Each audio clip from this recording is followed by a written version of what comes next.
अस्सलाम वालेकुम, क्या हाल चाल है आपका। आज हम एसओसी क्वालिटेटिव रिसर्च मेथड का लेसन नंबर 39 पढ़ेंगे, principle of good measurement. Topic 142 से लेके 143 तक, यानी 2 टॉपिक्स हैं इसके अंदर। सिंपल चलें, पहले प्रिंसिपल ऑफ गुड मेजरमेंट पढ़ लेते हैं।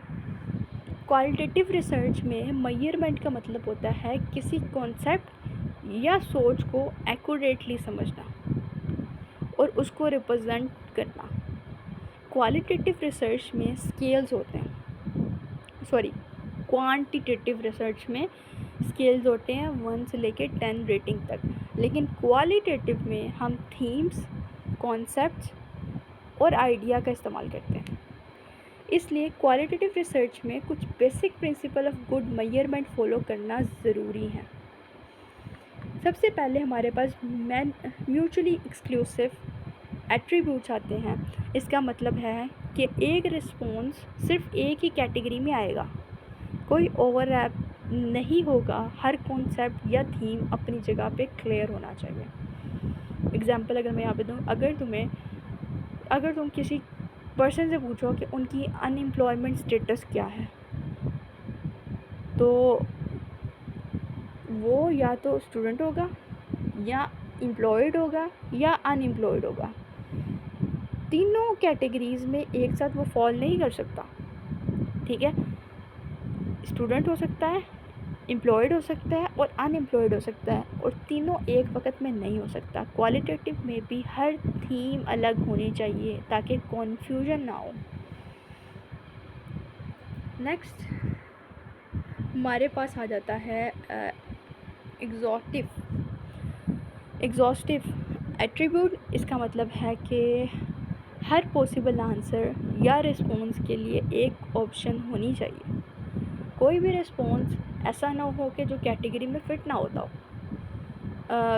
इधर एग्जांपल, हाँ, अगर तुम जेंडर पूछ रहे हो और सिर्फ मेल और फीमेल दिया है, तो अदर या प्रेफर्ड नोट टू से की ऑप्शन भी देनी चाहिए ताकि डेटा एग्जॉस्टिव हो, कि ताकि अगर मेल और फीमेल की कैटेगरी है, वहाँ पे अगर कोई फीमेल आ जाता है तो वहाँ पे अदर का ऑप्शन भी आना चाहिए, या तो आपको प्रेफर्ड नोट टू से भी आना चाहिए ताकि हर किसी का डेटा आपको पता हो, ठीक है। क्वालिटेटिव रिसर्च में भी हर एस्पेक्ट को कवर करना चाहिए, कोई रेलिवेंट एंगल छूटना नहीं चाहिए आपसे, ठीक है। अनडायमेंशनैलिटी, यहाँ पे इसका मतलब है कि डेटा या मेजरमेंट एक ही कॉन्सेप्ट या थीम को मेजर कर रहे हो, ठीक है। तुम्हारा डेटा या मेजरमेंट एक ही कॉन्सेप्ट या थीम को मेजर कर रहा हो, मिक्स ना हो, ठीक है। उसमें वो बात भी हो, वो बात भी हो। जैसे एग्जांपल, अगर आप सोशल स्ट्रेस मेजर कर रहे हो तो क्वेश्चन भी सिर्फ स्ट्रेस के रिलेटेड होना चाहिए,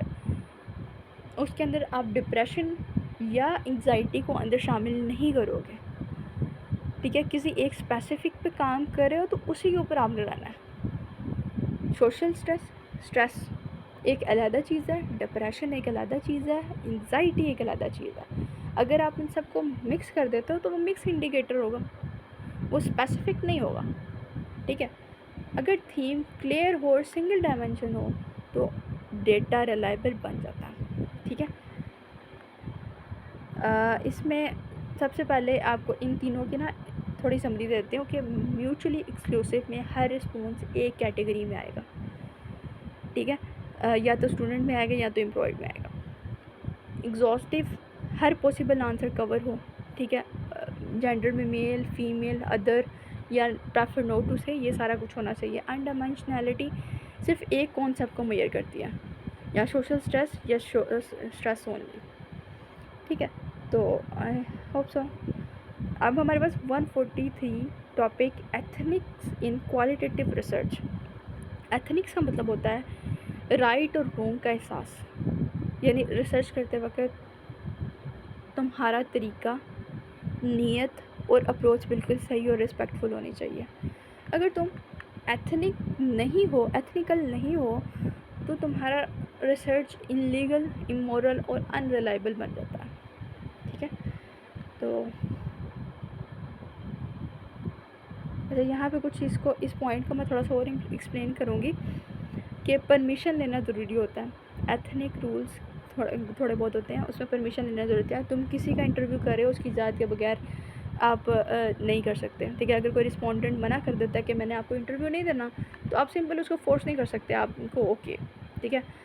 यहाँ पे रिस्पोंडेंट एनोमिटी है।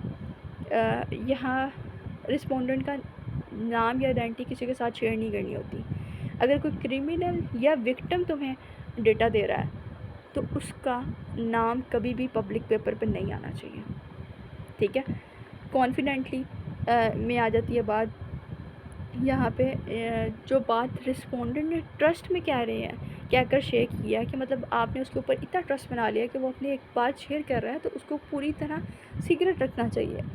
अगर किसी ने बताया है कि उसका कोई इनलीगल काम में हाथ था, तो वो तुम्हें सिर्फ रिसर्च के लिए बता रहा है, उसको तुम पे इतना ट्रस्ट है कि वो आपको रिसर्च के लिए बता रहा है। रिपोर्ट और आप ये ना हो कि उसके बाद आप इनलीगल जाओ, सीधा पुलिस स्टेशन जाओ और उसके सारा काम ख़राब कर दो, या फिर आप ऐसे रिपोर्ट बनाओ उसका नाम मेंशन कर दो, तो ऐसा नहीं करना। डेटा सिक्योरिटी में इंटरव्यू रिकॉर्डिंग डॉक्यूमेंट या फाइल लॉक करके रखनी चाहिए, पासवर्ड लगा के रखना चाहिए। किसी और ने अगर आपका रिस्पोंडेंट का डेटा मतलब देख लिया तो अनएथिकल होगा, ठीक है। चाहे तुम्हारा रिस्पोंडेंट क्रिमिनल ही क्यों ना हो, उनकी सेफ्टी तुम्हारी ज़िम्मेदारी है। अगर कोई गैंग मेंबर ने इंटरव्यू दिया है और उसका नाम लीक हो गया, तो उसकी ज़िंदगी ख़तरे में पड़ सकती है सिर्फ आपकी वजह से। वेस्टर्न कंट्रीज़ में पता क्या होता है कि हर यूनिवर्सिटी के पास रिसर्च एथिक्स कम्युनिटीज़ होती हैं, जो तुम्हारा जो प्रपोज़ल अप्रूव करती हैं, जब तक एथिक्स जस्टिफाई ना हो, तुम्हें फील्ड वर्क की इजाज़त नहीं मिलती वेस्टर्न कंट्री में, ठीक है। तो आज का लेक्चर यहीं तक था, ठीक है। होप सो आपको समझ आया होगा ये लेक्चर, और अगर आपको समझ आया है तो आप इसको लाइक करो, शेयर करो, कमेंट करो, और अपने दोस्तों के साथ शेयर भी करो।